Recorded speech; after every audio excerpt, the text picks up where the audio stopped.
በእርግጥ የቀረጠሱ ሰዎች ወይም ቀርጤሳዊ ማንነት ያለባቸው ሰዎች በቀርጤስ ጉባኤ ውስጥ ማግኘት ተችሏል? አዎ ማግኘት ተችሏል። ዛሬም ቢሆን ልክ እንደ ቀርጤስ የቀረጠሱ ሰዎች ወይም እንደ ቀርጤሳዊ ማንነትና ጠባይ ያላቸውን ሰዎች በቤተ ክርስቲያን ውስጥ እናያለን?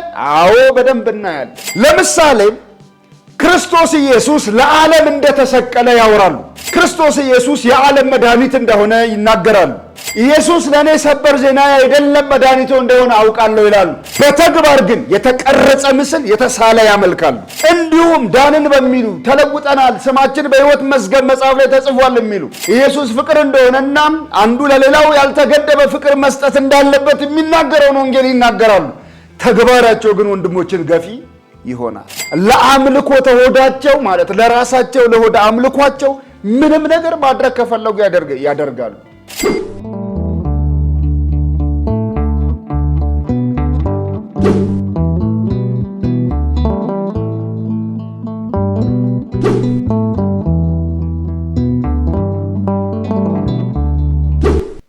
በስመ አብ ወወልድ ወመንፈስ ቅዱስ አሃዱ አምላክ አሜን። ጌታ ኢየሱስ ከሙታን በመነሳቱ ለሕያው ተስፋ ለማይጠፋ እድፈትም ለሌለበት ለማያልፈው ርስት እንደ ምሕረቱ ብዛት ሁለተኛ የወለደን የጌታችን የኢየሱስ ክርስቶስ አምላክና አባት ይባረክ። የተወደዳችሁ ቅዱሳን በጌታ ፍጹም ሰላም እንደምን ከርማችኋል? ጌታ የተባረከ ይሁን። ከክፉ የከለለን መንገዳችንን ያቀናልን እንድናውቀውና እንድንረዳው የረዳን አምላክ ስሙ ለዘላለም የተባረከ ይሁን። ጌታ ይመስገን። እንደምታስታውሱት የሐዋርያው የጳውሎስን መልእክት ወደ ቲቶ እያጠናን ነው የምንገኘው። ቁጥር 15 ላይ ነው ያለነው። እንደምታውቁት ጌታ እየረዳን ነው። ነገሮችን እየተረዳን መጽሐፉንም እያጠናን በጌታ ጸጋ አለን። ጌታ ይመስገን። እንግዲህ ባለፈው ጊዜ የተነጋገርነውን መልሶ ለመካፈል የቲቶ መጽሐፍ ምዕራፍ 1 ከቁጥር 10 ጀምሮ ለመካፈል ነው የምንሞክረው። ስለዚህ መጽሐፉን እናነባለን። ይኸውንም ማነበው የከበረው የሕያው እግዚአብሔር ቃል ነው። የማይታዘዙና ከንቱ የሚናገሩ የሚያታልሉ ይልቁንም ከተገረዙት ወገን የሚሆኑ ብዙ ናቸውና እነዚህም ስለ ነውረኛ ረብ የማይገባውን እያስተማሩ ቤቶችን በሞላው ስለሚገለብጡ አፋቸውን መዝጋት ይገባል። የገዛ ራሳቸው ነቢይ የሆነ ከእነርሱም አንዱ የቀርጤስ ሰዎች ዘወትር ውሸተኞች፣ ክፉዎች፣ አራዊት በላተኞች፣ ስራ ፈቶች ናቸው ብሏል። ይህም ምስክር እውነተኛ ነው። ስለዚህም ምክንያት የአይሁድን ተረትና ከእውነት ፈቀቅ የሚሉትን ሰዎች ትእዛዝ ሳያዳምጡ በሃይማኖት ጤናማዎች እንዲሆኑ በብርቱ ውቀሳቸው። ሁሉ ለንጹዎች ንጹሕ ነው፣ ለርኩሳንና ለማያምኑ ግን ንጹሕ የሆነ ምንም የለም። ነገር ግን አእምሯቸውም ሕሊናቸውም ረክሷል። እግዚአብሔርን እንዲያውቁ በግልጥ ይናገራሉ፣ ዳሩ ግን የሚያጸይፉና የማይታዘዙ ለበጎም ሥራ ሁሉ የማይበቁ ስለሆኑ በሥራቸው ይክዱታል ይላል። ጌታ የቃሉን ደጆች እንዲከፍትልን እንለምነው። ቅዱስ አባት እግዚአብሔር ሆይ እናመሰግንሃለን። አምላካችን ነህ። ጌታ ሆይ ቃልህ የሚፈውስ ነው። ቃሉን ልኮ ፈወሳቸው ተብሎ ተጽፏል። አቤቱ ጌታ ሆይ ቃልህ ሕፃናት እንደሚጠጡት ወተት ነው ተብሎ ተጽፏል። እግዚአብሔር የዘላለም አምላክ ቃልህ ከማር ወለላ ይልቅ ይጣፍጣልም ተብሎ ተነግሯል። አቤቱ ጌታ ሆይ እንደ ማር የሆነውን ቃልህን እንደ ወተትም ጌታ እግዚአብሔር ሆይ የሆነው ቃልህን አቤቱ ጌታ ሆይ በአስጨናቂ ሁኔታ ውስጥ ጌታ እግዚአብሔር ሆይ የሚታደቅ ቃልህን እንድትለቅልን እንለምንሃለን። ሁሉ ሲሆን ለገናናው ስምህ ክብር ይሁን። በኢየሱስ ስም አሜን። ጌታ የተባረከ ይሁን። ጸጋ በክርስቶስ ኢየሱስ ይብዛላችሁ። ጌታ የተመሰገነ ይሁን። እንደምታስታውሱት ባለፈው ጊዜ ስንካፈል የቀርጤስ ሰዎች ምን አይነት ጠባይ ነው ያላቸው ወይም ምን አይነት ማንነት ነው ያላቸው፣ የገዛ ራሳቸው ነቢይ ስለነሱ ምን ብሏል የሚለውን ተመልክተን ነበር። ታስታውሱ እንደሆነ የገዛ ራሳቸው ነቢይ ምን አለ? የገዛ ራሳቸው ነቢይ ከነሱ አንዱ ጣዖት አምላኪ የጣዖት አገልጋይ ካህን ወይም የጣዖት አገልጋይ ነብይ ነው። ነብዩ ከጳውሎስ ጋር የመንፈስም የእምነትም አንድነት የላቸውም። ይሁን እንጂ ግን ጳውሎስ ታሪክ አዋቂና እንደገናም ደግሞ ለሚያገለግለው ሰው አውዳዊ አገልግሎት የሚያገለግል ሰው በመሆኑ እነሱ በታሪክ የሚያውቁትን እና ስለነሱ የተናገረውን ዕውቁን ነብያቸውን አምጥቶ ስለነሱ የተናገረውን በመጥቀስ ምንም ሐሰት እንደሌለበትና ትክክል እንደሆነ ይናገራል። ሰውየው በዚህ ቅጽበት ትክክል ተናግሯል ማለት ሁልጊዜም ትክክል ነው ማለት አይደለም። ሁልጊዜም በቃ ምንም ነቀፋ የሌለበት ሰው ነው ማለት አይደለም። ሰውየው ችግር አለበት፣ የሃይማኖት ወይም የእምነት ችግር አለበት። የሚከተለውም ዲያብሎስን ነው፣ የሚያመልከውም ጣዖትን ነው። ይሁን እንጂ ግን በዚህ ቅጽበት የተናገራት ነገር ምንድናት? እውነትና ትክክል ናት። ምን ተናገረ ሰውየው? እሱ እንደዚህ አለ፣ የቀርጤስ ሰዎች ዘወትር ውሸተኞች ናቸው አለ። ዘወትር ውሸተኛ ማለት አንዳንድ ቀን እውነት የሚናገር ማለት ሳይሆን ዘወትር በቋሚነት ውሸትን መተዳደሪያ ያደረገ ዘወትር በቋሚነት ውሸትን የሚናገር ማለት ነው። በቃ ዘወትር ውሸተኞች ናቸው። ያም ብቻ ሳይሆን ክፎች አራዊት ናቸው አለ። ክፎች የሚለው ብቻ አይበቃቸውም፣ አራዊት የሚለው ብቻ አይበቃቸውም፣ ክፎች አራዊት ናቸው። ይሄ ማለት ለገዛ ማንነታቸው ማድረግ ያለባቸውን ሁሉ ወይም መክፈል ያለባቸውን ሁሉ ዋጋ ይከፍላሉ። ለገዛ መብላቸው፣ ለገዛ ሕሊናቸው፣ ለገዛ ጥቅማቸው ማንም ሰው መሰዋት ካለበት ይሰውታል። ማንም ሰው መረገጥ ካለበት ይረግጡታል። ቁም ነገሩ የኔ ትርፍ ምኑ ጋር ነው የሚለው መመለስ ብቻ ነው ያለበት። ስለዚህ የነሱ ትርፍ እስከተቻለ ድረስ ምንም ቢሉ ወይም ምንም ቢያወሩ ምንም ጉዳያቸው አይደለም። እና እንዲህ አይነት ክፎች አራዊት ናቸው። በጣም ጨካኞች ናቸው። ርኅራኄ የለሾች ናቸው። ደንታ ቢሶች ናቸው ማለት ነው የቀርጤስ ሰዎች። ይሄ አንዱ ነው። ክፎች አራዊት ብቻ አይደሉም፣ በላተኞች ናቸው። ለሆዳቸው ሲሉ ምንም ያደርጋሉ። ምክንያቱም አምላካቸው ሆዳቸው ነው። ክብር ያላቸው በውርደታቸው ውስጥ ነው። እዚህ ፊልጵስዩስ ላይ እንደተጻፈው ማለት ነው። ለአምልኮተ ሆዳቸው ማለት ለራሳቸው ለሆዳ አምልኳቸው ምንም ነገር ማድረግ ከፈለጉ ያደርጋሉ። ይሄ ብቻ ግን አይደለም፣ ስራ ፈቶች ናቸው። ስራ ፈትና ስራ አጥ ይለያያል ብለናል ባለፈው። ስራ አጦች ማለት ስራ እያለ ስራ አይሰሩም። ምክንያቱም ዘወትር ውሸተኞች ስለሆኑ በቃ ውሸት እያወሩ ነው የሚኖሩት። መተዳደሪያቸው ውሸት እንጂ ስራ አይደለም። በእርግጥ የቀረጠሱ ሰዎች ወይም ቀርጤሳዊ ማንነት ያለባቸውን ሰዎች በቀርጤስ ጉባኤ ውስጥ ማግኘት ተችሏል። አዎ ማግኘት ተችሏል። ዛሬም ቢሆን ልክ እንደ ቀርጤስ የቀረጠሱ ሰዎች ወይም እንደ ቀርጤሳዊ ማንነትና ጠባይ ያላቸውን ሰዎች በቤተ ክርስቲያን ውስጥ እናያለን። አዎ በደንብ እናያለን። ምክንያቱም ለገዛ ጥቅማቸው ሲሉ የሆነውን ክርስቲያን የሚያርዱ፣ ለገዛ ክብራቸው ሲሉ የሆነን ሰው የሚሸልቱ፣ ለገዛ ማንነታቸው ሲሉ የክርስቲያንን ሕይወት የሚረግጡ በጣም ስንቶች እንዳሉ ይታወቃል። በጉባኤ ውስጥ በአጥቢያ ውስጥ የምናገኛቸው ናቸው። እነዚህን እግዚአብሔር ይርዳችሁ ብሎ ከመጸለይ ውጭ ምን ማድረግ ይቻላል? ምንም ማድረግ አይቻልም። ግን ቀርጤሳዊ ጠባይ ዛሬም ባለችው ቤተ ክርስቲያን ውስጥ ዛሬም ባለ አጥቢያ ጉባኤ ውስጥ አለ።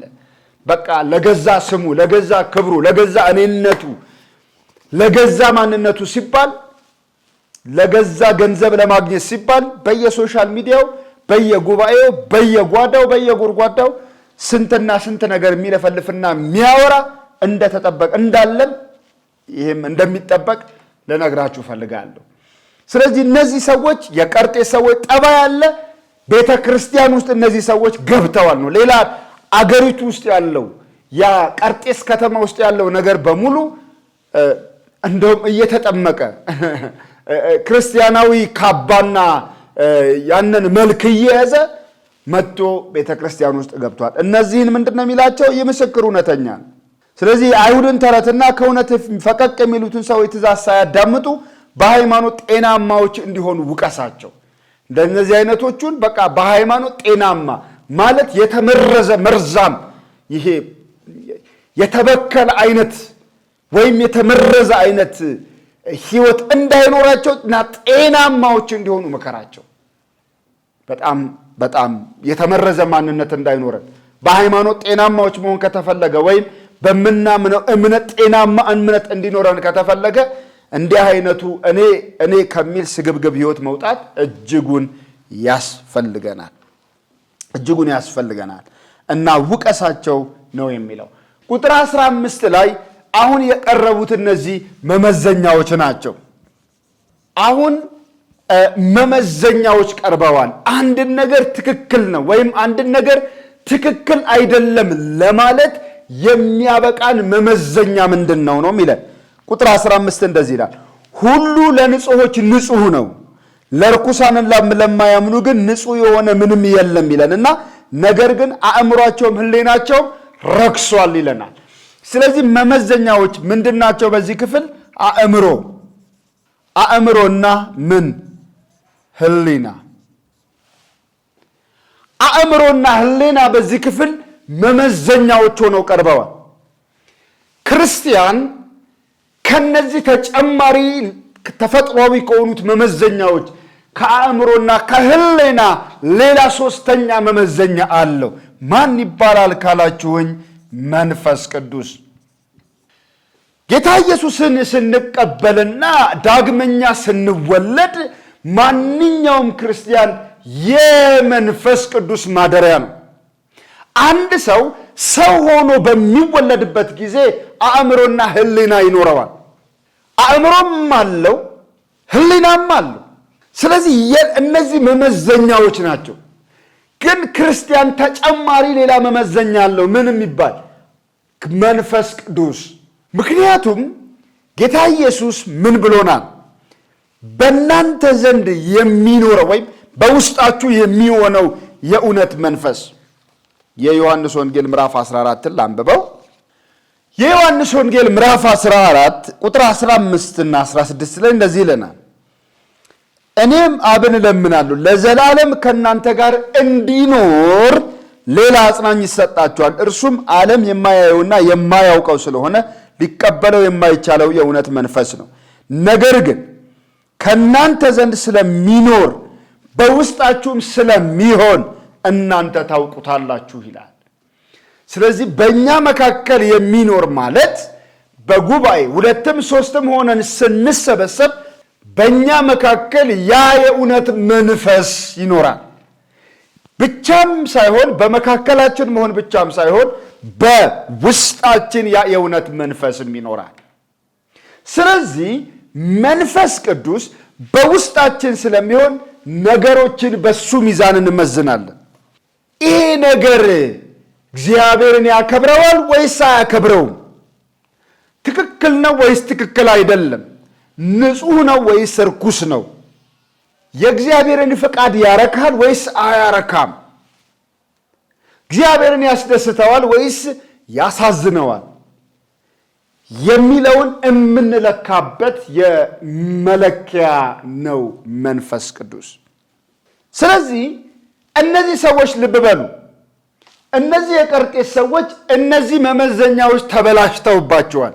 አንድ ቀላል ምሳሌ ልመስል። ለምሳሌ ያህል ለምሳሌ ወደ ሆነ ህንፃ ውስጥ ወይም ወደ ሞል ውስጥ ወይም ወደ ሆነ ቢሮ ወይም ወደ ሆነ ቦታ በምንገባበት ጊዜ አንዳንድ የጥበቃ ስራን የሚሰሩ ሰዎች ምን ያደርጉናል? ፈትሸው ያስገቡናል አይደለም? የጦር መሳሪያ እንዳንይዝ ወይም የተከለከሉ ነገሮች ወይም እንደዚህ ስለታማ ነገሮች እንዳንይዝ ፈትሸው ያሳልፉናል። እና ያ መፈተሻ መሳሪያቸው እኛን እስካን አድርገው የሚያሳልፉበት መሳሪያቸው ከተበላሸም የተከለከሉ ነገሮችን ይዘን ወደዛ ክልል መግባታችን አይቀርም። ስለዚህ በዚያ ድርጅት ውስጥ ያለ ሰራተኛውን ሊሆን ይችላል፣ ገንዘቡን ሊሆን ይችላል፣ ወይም ብርቅ የሚባሉ ነገሮችን በቀላሉ ሌባ ዘርፎ ሊወጣ ይችላል። ለምን ያ አይነት ነገር ለምን እንዲያልፍ ተደረገ ከተባለ መመዘኛው ስለተበላሸ የሚል ነው። በኤርፖርት ውስጥ የሚሰሩ ሰዎች ምን ያደርጋሉ? አንድ ሰው ወደ ጉዞ ከሚሄዱ በፊት ሻንጣዎቹና እሱ ይፈተሻሉ አይደል? ምን እንዳይሆን ነው? የሆነ ሽብርተኛ እንዳይገባም፣ ወይንም ደግሞ የተከለከሉ ነገሮች ይዞ እንዳይወጣ እጽ ሌላ ነገር እንደዚህ ይዞ እንዳይወጣ ፈትሾ ያስገባሉ። አንዳንዴ ምን እንሰማለን? እዚህኛው ኤርፖርት ላይ የሆነው ኤርፖርት ላይ የተከለከለ ነገር ይዞ ያለፈው ሰውዬ ሌላ ኤርፖርት ላይ ሲፈተሽ ተገኘ ይባላል። ለምን አለፈ ካልን ያለፈበት እዛ ኤርፖርት ላይ ምን ሆኗል ማለት ነው? መሳሪያው ተበላሽቷል ወይም በትክክል እየሰራ አይደለም ይባላል። እነዚህ ሰዎች የቀርጤስ ሰዎች ወይም አሁን እየተነገረላቸው ያሉት ሰዎች መመዘኛቸው ስለተበላሸ ንጹሑን እርኩስ ይሉታል፣ እርኩሱን ንጹሕ ይሉታል። በቃ ነገሮች ሁሉ ተደበላልቀውባቸዋል። ለምን? አንደኛ መንፈስ ቅዱስ የላቸው፣ ሁለተኛ አእምሯቸው ሕሊናቸውም ተበላሽቷል። ይሄንን ምን አድርጎታል? ኃጢአት አደንዝዞታል። ይሄ ኃጢአት በኃጢአት ተበክሏል። በኃጢአት ብክለት ደርሶበታል። ስለዚህ አእምሯቸውም ሕሊናቸውም ረክሷል። የመንፈስ ቅዱስ ማደሪያዎችም አይደሉም። እንመጣበታለን። በኋላ ላይ ቁጥር 16 ላይ ይመጣበታል። እግዚአብሔርን እንዲያውቁ በግልጥ ይናገራሉ እንጂ እነሱ እኮ እግዚአብሔርን አያውቁትም። ስለዚህ የላቸውም። አእምሯቸውም ሕሊናቸውም ኃጢአት አደንዝዞታል። በኃጢአት ተበክሏል። ልክ እንዴት ነው? ለምሳሌ ኮምፒውተራችንን እየተጠቀምን አንዳንድ ጊዜ እንደፈለግነው ፍጥነቱ አልሰራ ይለናል። ምን እንላለን? ይሄ ኮምፒውተር እየሰራ አይደለም። ለባለሙያ ስናሳየው ወይም ስናየው ቫይረስ ገብቶበታል። አያችሁ፣ በትክክል እንዳይሰራ ያደረገው ምኑ ነው? ቫይረስ ነው። ይሄ አእምሮና ሕሊና በኃጢአት ቫይረስ ምክንያት ፈንክሽን ማድረግ አይችልም፣ ተበላሽቷል። መንፈስ ቅዱስ የላቸውም። ስለዚህ ለንጹሖች ንጹሕ የሆነው የሚያጸይፈው ነገር ደግሞ ቅዱስ ሆኖ የሚታያቸው ለነዚህ ሰዎች መመዘኛቸው ተበላሽቷል ይለናል። ስለዚህ ሁሉ ለንጹሖች ንጹሕ ነው፣ ለማያምኑ ግን ንጹሕ የሆነ ምንም የለም። ለምን? ነገር ግን አእምሯቸውም ሕሊናቸው ምን ሆኗል? ረክሷል ይለናል።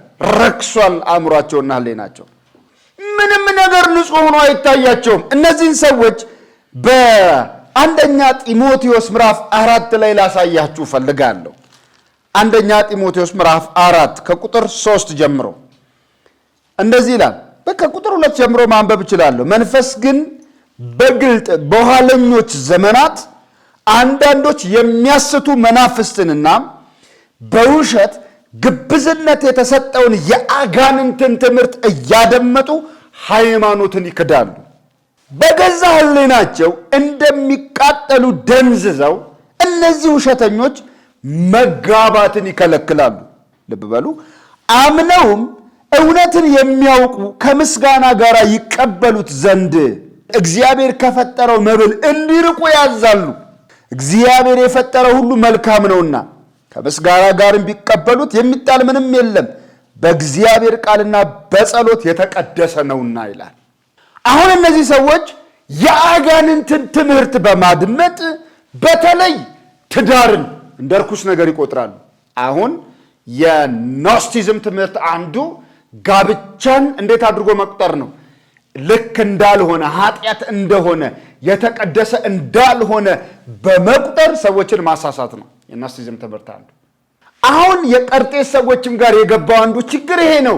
ንጹሕ የሆነውን ነገር እርኩስ አድርጎ ማሰብ እና ከምግብ የሚበላና የማይበላ ብሎ መለያየት። ይሄ በቃ ይሄኛው ስለማይሰራ ስለተበላሸ በቫይረስ ስለተጠቃና በኃጢአት ብክለት ስለደረሰበት የእውነት መንፈስ በውስጥ ያለ ያ ቅዱሱ ቅባት ስለሌላቸው መንፈስ ቅዱስ ምንም ነገር አያስተውሉም ወይም አያውቁም። ሕሊናቸውም ረክሷል የሚለን ለዛ ነው። ንጹሕ የሆነውን ርኩስ ነው ይሉታል። ቆላስያስ ላይ ሐዋርያው ጳውሎስ ያለውን ላስታውሳችሁ።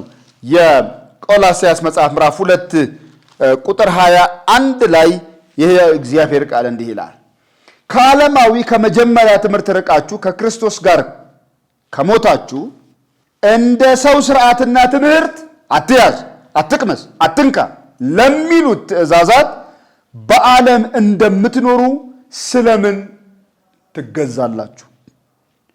እነዚህ ሁሉ በማድረግ ሊጠፉ ተወስነዋል። የሕግ ትምህርት ይሄ ነው። አትያዝ፣ አትቅመስ፣ አትንካ፣ ያንተን ነው ይሄንተን ነው የሚል ሕግ የሚበዛው ነገር ነው። ይሄ እኮ ልክ አይደለም። ምክንያቱም ይሄ የመጀመሪያ ትምህርት ነው። ያው ከዓለማዊ ከመጀመሪያ ትምህርት ርቃችሁ ከክርስቶስ ጋር ከሞታችሁ እንደ ሰው ስርዓት ወይም እንደ ሰው ትምህርት አትያዝ፣ አትቅመስ፣ አትንካ የሚሉትን ትእዛዛት በዓለም እንደምትኖሩ ስለምን ትገዛላችሁ? የለም እኮ እንደዚህ የሚባል ነገር። ይሄ የሰው ስርዓት ነው፣ የዓለም ነው። በውስጡ መንፈስ ቅዱስ ያለለት ግን እግዚአብሔርን ለማርካት ለማስደሰት እግዚአብሔርን የበለጠ ለማክበር በሕይወቱ ይተጋል እንጂ በሚታይ በሚዳሰስ በሚጨበጥ ነገር ላይ ለምሳሌ የሆነ በቃ ዛሬ ሰንበት ነው ብሎ በቃ እንትን ማለት የሆነ ብዙ ርቀት አለመሄድ የሆነ ዓርብ የተቀዳን ውሃ ነው ቅዳሜ የተቀዳን ውሃ አልጠጣም እንደዚህ አይነት የሕግጋት ነገር ዛሬ ሰንበት ነው እንደዚህ አላደርግም ማለት እና ሃይማኖታዊ በዓላትን ማክበር የዓለም የመጀመሪያ ትምህርት ነው። ስለዚህ ምንም ንጹህ ነገር እንዳለ መስሎ አይታያቸውም ወይም ንጹህ ነገር እንዳለ መስሎ አይሰማቸውም። ይሄ ማለት ቅዱሳን ይሄ ማለት በቃ የጸጋ ትምህርት አለን ብሎ ንጹህ ያልሆነ ነገር የለም ሁሉም ነገር ንጹህ ነው ብሎ እንደፈለገ መደዴ ለመሆን ይሄ ትምህርት አይጋብዘንም። እንደፈለገ መሆን ይቻላል አይደለም የሚለን። ለምሳሌ ከትዳር ጋር በተገናኘ ማግባት የእግዚአብሔር ምንድነው? ፈቃድ ነው። 10ሩን ማግባት ግን የእግዚአብሔር ፈቃድ አይደለም። የተፈቀደው ጋብቻ አንዲት ወንድ ለአንዲት ሴት ናት። ወንድ ለወንድ አይደለም ወይም ሴት ለሴት አይደለም ጋብቻ። ሁሉም ይበላል ማለት በቃ እያስራብን ራሳችንን ጨረግደዋልን ማለት አይደለም። በእኛ ውስጥ ነገሮችን የምናየው በምን መነጽር ነው? የዳነ ወይም የተለወጠ ህይወት ያለን ወይም ዳግመኛ የተወለደ ማንነት ያለን እኛ ነገሮችን በመንፈስ ቅዱስ መመዘኛ ነው የምንመዝነው። በሱ ነው የምንመዝነው። ምግብ አያረክስም ሰው ግን ምግብን ሊያረክሰው ይችላል ራሳቸው። ምክንያቱም ምን አለን ጳውሎስ? ምግብ ሰውን አያረክሰውም፣ ግን ሰውየው ምግቡን ሊያረክሰው ይችላል። ምን አለን ጳውሎስ? ለርኩሳንና ለማያምኑ ግን ንጹህ የሆነ ምንም የለም፣ ንጹህ የሆነ ምንም ነገር የለም ይለናል። ስለዚህ ህሊናን ከማርከስ እግዚአብሔር ይጠብቃል። ቅዱሳን በጣም ሌላው የሚለንን ተመልከቱ ቁጥር 16 ላይ እግዚአብሔርን እንዲያውቁ በግልጥ ይናገራሉ። እግዚአብሔርን እንዲያውቁ በግልጥ ይናገራሉ። ዳሩ ግን የሚያጸይፉና የማይታዘዙ ለበጎም ስራ ሁሉ የማይበቁ ስለሆኑ በስራቸው ይክዱታል። ኦኬ። ስለዚህ አሁን እነዚህ ሰዎች ልብ በሉ፣ እነዚህ ሰዎች ምን አይነት ሰዎች ናቸው? እነዚህ ሰዎች የአማኝ ናቸው። ግን የምን አማኝ? የአፍ አማኝ ናቸው። አሁን የአፍ አማኝ የሚለውን ከየት አመጣ ነው? እግዚአብሔርን እንዲያውቁ በግልጥ ይናገራሉ። እነዚህ ምን አላቸው? ዕውቀት አላቸው። ስለ እግዚአብሔር ዕውቀት አላቸው እንጂ እግዚአብሔርን ራሱን አያውቁትም። ሁለቱ የተለያየ ነገር እንደሆነ መቼም ታውቃላችሁ። ስለ እግዚአብሔር ማወቅ፣ እግዚአብሔርን ማወቅ። እነዚህ ሰዎች የሚያውቁት ስለ እግዚአብሔር ነው። እግዚአብሔርን አያውቁትም። ፐርሰናሊ ከእርሱ ጋር የተነካካ ሕይወት የላቸውም። አያችሁ፣ ያንን የደመቀ ብርሃኑን አይተውት አያውቁም። ያንን የሚያሳርፍ ማንነቱን አያውቁትም። ያ ልብ የሚጣልበትን ክንዶቹን አያውቁትም። ስለ እሱ ግን ያውቃሉ። እግዚአብሔርን እንዲያውቁ በግልጥ ይናገራሉ። በዚህ ዘመን ያለ ዕድሜው 20 ዓመት ወይም 30 ዓመት የሆነው ሰው ስለ አፄ ኃይለ ሥላሴ ያውቃል እንጂ አፄ ኃይለ ሥላሴ አያውቃቸው። ስለ ማርቲን ሉተር ኪንግ የነፃ አውጪነት፣ ስለ ጥቁር አሜሪካዊ በጣም ብዙ ሰው ሊያወራ ይችላል። እሱን ማወቅ ሌላ ነው፣ ስለ እሱ ማወቅ በጣም የተለያየ ነገር ነው። እነዚህ ሰዎች ስለ እግዚአብሔር ያውቃሉ፣ እግዚአብሔርን ግን አያውቁም። ለዚያ ነው የአፍ አማኞች ናቸው ያልናቸው። እሱን እንዲያውቁት በግልጥ ነው የሚናገሩት። ቃላት አላቸው። የሚያወሩት ጥቅስ አላቸው ብዙ ነገር እንዲያውቁት ማለት እሱን እንደሚያውቁት በግልጥ ነው የሚናገሩት። ዳሩ ግን ልብ በሉ፣ ዳሩ ግን የሚያጸይፉ አጸያፊዎች ናቸው። የሚያጸይፉ እና የማይታዘዙ ለበጎም ስራ ሁሉ የማይበቁ ስለሆኑ በስራቸው ምን ያደርጉታል? ይክዱታል። አፋቸው ክርስትናን ሲያወራ ድርጊታቸው ከክርስትና ተቃራኒ ሆኖ ይቆማል። አንደበታቸው የእግዚአብሔርን ፍቅር ሲያወራ ድርጊታቸው ግን ጥላቻን ይሰብካል። አፋቸው የክርስቶስን ፍቅር ሲናገር ተግባራቸው ግን ወንድሞችን ገፍቶ በመጣል ይገለጣል። አፋቸው ሩህሩህነትን፣ ሰጪነትን ሲናገር ተግባራቸው ቀሚነትንና ነጣቂነትን ይሰብካል። አንደበታቸው መልካሙን ሲያወራ ድርጊታቸው ግን የተዋረደውንና ልክ ያልሆነውን ነገር ያወራል። እነዚህ ሰዎች እንደዚህ ናቸው። ስራቸው ከሚያወሩት ነገር ተቃራኒ ነው። አንዳንድ ሰው እንደሱ ሆኖባችሁ ያውቃል? ክርስቲያን ነው ብላችሁ ቀርባችሁት ስታበቁ አስገራሚ የሆነ የክርስትና ሕይወት አያለው ብላችሁ ስታበቁ በተቃራኒው ይሄዳል ሰው፣ ወይም በተቃራኒው ይቆማል ሰው። በስራቸው ክደውት በተግባራቸው የሚያጸይፉ ናቸው። የሚያስጠላ፣ የሚያጸይፍ ማለት የሚያስጠላ ወይም የሚረብሽ ወይም እረፍት የሚነሳ ወይም እርካታ የሌለው ማለት ነው። የሚያጸይፍ ነው። ተግባራቸው ጣዖት ማምለክ ነው። አንደበታቸው ግን እግዚአብሔርን እንደሚያውቁ ይናገራሉ። ይህን በግልጥ መናገር አለብን። ለምሳሌ ክርስቶስ ኢየሱስ ለዓለም እንደተሰቀለ ያወራሉ። ክርስቶስ ኢየሱስ የዓለም መድኃኒት እንደሆነ ይናገራሉ። ኢየሱስ ለእኔ ሰበር ዜና አይደለም መድኃኒቱ እንደሆነ አውቃለሁ ይላሉ። በተግባር ግን የተቀረጸ ምስል የተሳለ ያመልካሉ። ተግባራቸው ግን በቃ ከሚያወሩት የክርስትና እውነት ፍጹም ተቃራኒ ነው። ጣዖት አምላኪዎች ናቸው። በህብረትና በግል ሕይወታቸው ድርጊታቸውን ይሉታል፣ ድርጊታቸውን ይገልጡታል። እግዚአብሔርን የሚክድ የሚያጸይፍ ድርጊታቸውን በግልም ይሁን ደግሞ በማህበረሰብ መካከል ሲያወሩ ግን ሌላ ነው የሚያወሩት። እነዚህ ሰዎች ሃይማኖቴ ጥንታዊ ነው፣ ከአባቶቼ የተቀበልኩት ነው፣ አባቶቼ በታሪክ ውስጥ ያሉ ጀግኖች ነከሌትና ነከሌ ይባላሉ ብለው ይናገራሉ። ተግባራቸው ግን ተግባራዊ የክርስትና ሕይወት ምልልሳቸው ግን ተቃራኒውን ያሳያል። ተግባር ከሚነገር የክርስትና እውነት ጋር ሲለያይ በጣም በቀላሉ ቅድም ባነሳሁት ምሳሌ በእኛም ሀገር በሌላም ቦታ ያሉ ሃይማኖተኞችን እዚህ መደብ ውስጥ ልትከቷቸው ትችላላችሁ። ምን ይላሉ? እግዚአብሔርን እንዲያውቁት በግልጥ ይናገራሉ። እግዚአብሔር የዘላለም አምላክ እንደሆነ፣ ልዑል እንደሆነ፣ ፈጣሪ እንደሆነ፣ አፍቃሪ እንደሆነ፣ ኢየሱስ የዓለም መድኃኒት እንደሆነ፣ ተሰቅሎ ዓለምን እንዳዳነ መድኃኔ ዓለም ብለው ይጠሩታል።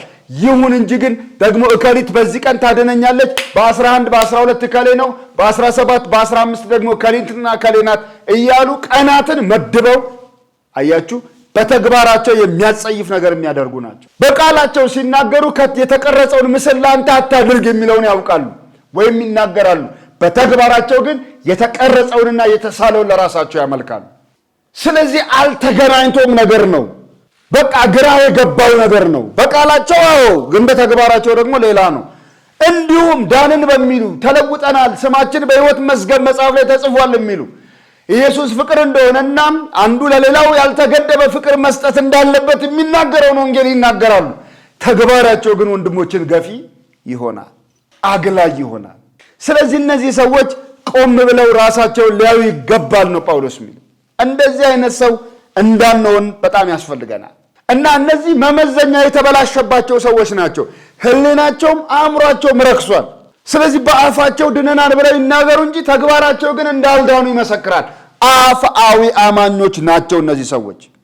አንደኛ ጢሞቴዎስ ምዕራፍ 6 ላይ ያለውን ላስታውሳችሁ። አንደኛ ጢሞቴዎስ ምዕራፍ 6 ቁጥር 20 እንደዚህ ይላል፣ ጢሞቴዎስ ሆይ በውሸት ዕውቀት ከተባለ ለዓለም ከሚመች ከከንቱ መለፍለፍና መከራከር እየራቅህ የተሰጠህን አደራ ጠብቅ። ይህ ዕውቀት አለን ብለው አንዳንዶች ስለ እምነት ስተዋል ይላል። በጣም ደስ ይላል። እደግመዋለሁ። ጢሞቴዎስ ሆይ በእውሸት ዕውቀት ከተባለ ውሸት ነው ግን ዕውቀት ነው ይሉታል እነሱ።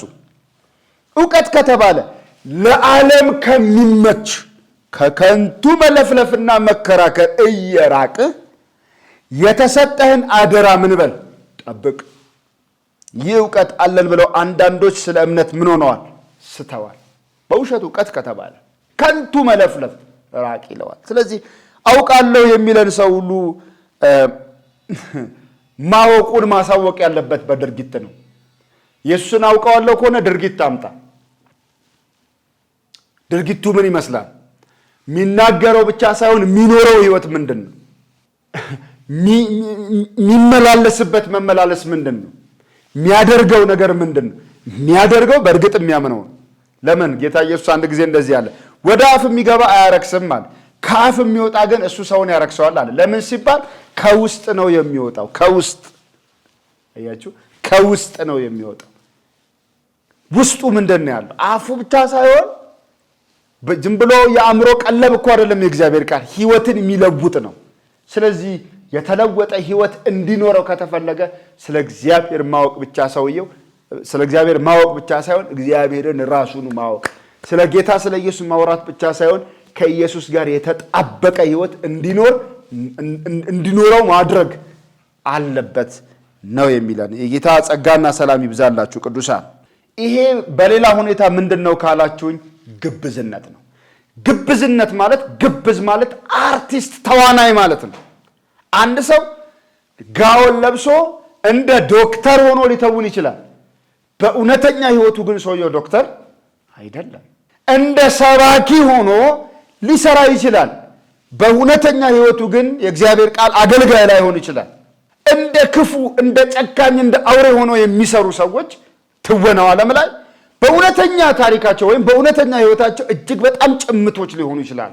በጣም ጭምት ሆኖ የሚሰራው ሰው በእውነተኛ ታሪኩ ላይሆን ይችላል።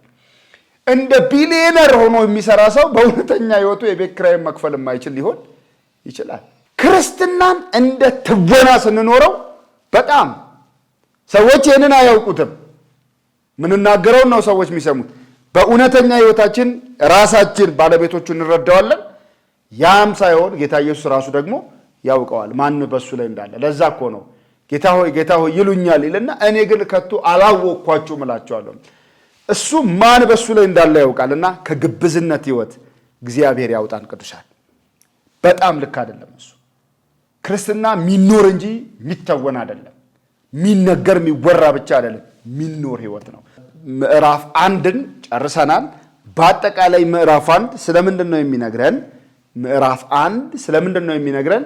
የሽማግሌዎች መሾም፣ ባህሪያዊ የሆኑትን መስፈርቶች እና የቀርጤስ ሰዎች ያላቸው ጠባይ ጉባኤ ውስጥ እንዴት እንደዘውት እንደመጡ እነሱን መውቀስን አፍ ማዘጋት ብቻ ሳይሆን ማስተማርም ጭምር እንደሚገባ የተነገረበትን ክፍል ነው ያየነው። እና ይሄ በየውሸት አማኞች፣ አፋዊ አማኞች ተሰግስገው የገቡ ድብልቅ ህዝቦች እንዴት መውጣት እንዴት መጥራት እንዳለባቸው የተናገረበትን የምዕራፍ 1ን ክፍል አጠቃለናል። በሚቀጥለው ሳምንት ጌታ ቢፈቅድና በህይወት ብንኖር ጌታ ኢየሱስ ቢረዳን ምዕራፍ 2 ነው የምንካፈለው። ምዕራፍ 2 አማኝ በቤተ ክርስቲያን ውስጥ የሚል ነው። አማኝ በቤተ ክርስቲያን ውስጥ የሚለውን ደግሞ በሚቀጥለው ምዕራፍ 2ን ስንካፈል እንመለስበታለን። የጌታ ጸጋ በነገር ሁሉ ይብዛላችሁ። ተከናወኑ። ጌታ ስላስተማረን እና እንደገና በጎን ቃል ስላካፈለን ጌታ የተመሰገነ ይሁን። ጸጋ ይብዛላችሁ።